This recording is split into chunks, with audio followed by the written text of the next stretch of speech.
Oh Lord, what do we have here? 2016 GMC Sierra 1500 Denali getting new brakes. All right, first up, as you know, jack it up, get this wheel floating, get it freely spinning, get it propped up. Use jack stands if you got them. Get this wheel off. It's a 22 millimeter for the lugs. Slide that bitch under the car. Next step, you're gonna have two bolts, caliper bolts right here and right here, 19 mils for both. All right, now that you got your bolts out, you're gonna slowly work it, and you're gonna grab it at the top, kind of right here, just slide it off like that, and then you're gonna set it up here where it's sitting and it's not dangling, so there's no tension on that brake line right there. So if you can just get it like a jumper cable, or not a jumper cable, a bungee cord, or you can just prop it up there like that. Next step, on the back, you've got 18 millimeter here and an 18 millimeter right here to get your bracket off. All right, now that we got the bolts out, I actually turned the knuckle out so I could get the bolts back there with my impact. And that's just gonna fall right off. We're gonna set that aside. Now we're gonna have a set screw right here. We're gonna pull that out, should release the rotor. Well, after some drilling, because mine decided it didn't want to do what it was supposed to do, it's off. The rotor should just slide right off of the car with very little problems. If you do have some problems or it's a little rusty, get a hammer on it and hit it on the sides and rotate it, and you'll knock it free. All right, so the new rotor should slide right on. If you had to drill out your set screw like I did, it's okay. The set screw is mainly there for factory and assembly.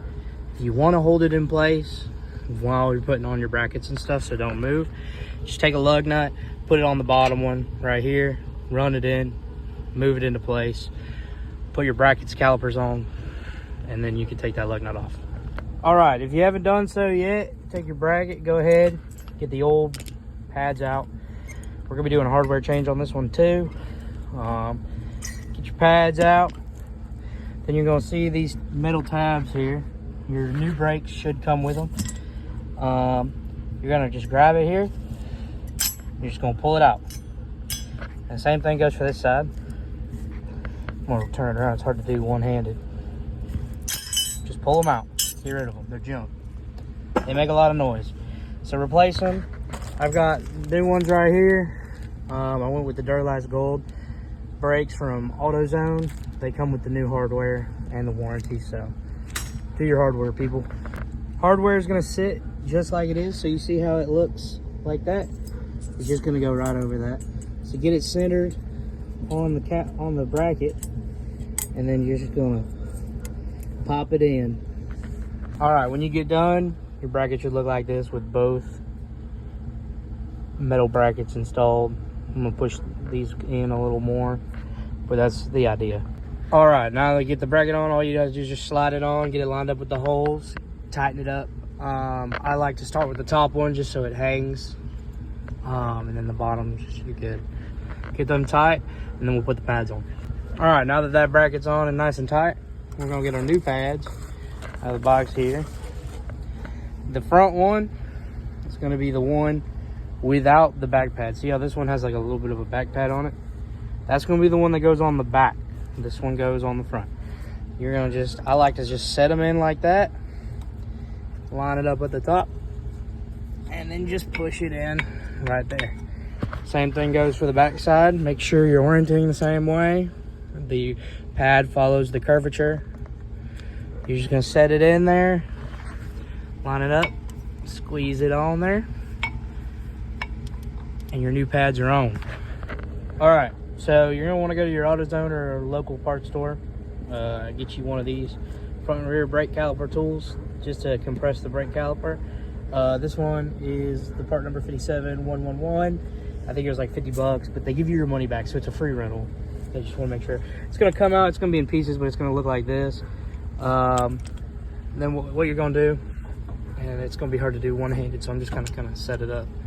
So you're gonna take the old pad and you're gonna set it in there like this. Then you're gonna take your tool and you're gonna put it in one of the holes, and then you're gonna twist it. It's gonna compress. All right, when you have it set up, it's gonna kind of look like this. You're just gonna twist this, and it's gonna push this caliper piston back in. Because it's dual piston, you gotta put the brake pad on here, or it'll just push this one back out more. I alternate back and forth, so I'm gonna get this one in a little bit, then switch to this one, push it in a little bit, and then do this.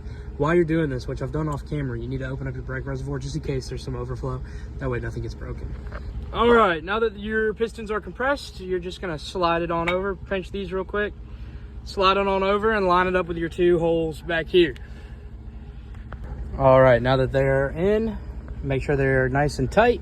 I don't know the torque spec off the top of my head. We're gonna go with the German torque spec, good and tight. And that's how you do a brake job.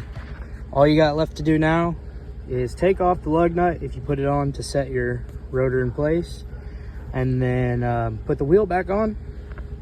When you get in the car, start it up, pump the brakes before you put it in drive. Build up that brake pressure. Have a great day.